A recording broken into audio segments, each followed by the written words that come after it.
તો પછી આ ટેટ અને ટાટની પરીક્ષા શા માટે? શિક્ષક વિરોધી નીતિ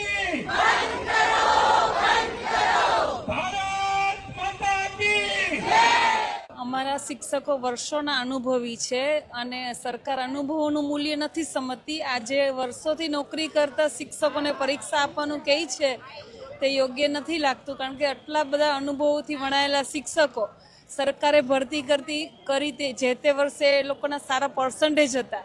નિયમો આવ્યા તે વર્ષ પછીના શિક્ષકોએ પાસ કરેલી છે, તો અનુભવોનું મૂલ્ય શું?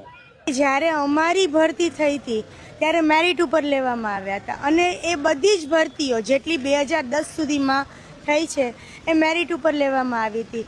તો આ ટેટ શા માટે અમારા માટે જરૂરી? અને અમે શું તાલીમ નથી લેતા? વર્ષે વર્ષે અમારા માટે તાલીમ આવે છે, એ તાલીમ બધી અમે ભરીએ છીએ.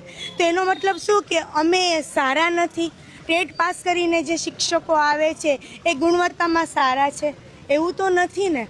હવે અત્યારે ટેટની પરીક્ષા લાવી અને અમારા સરકાર અમારા પક્ષમાં અન્યાય કરે છે. અમારા વર્ષોનો અનુભવ એ જ અમારી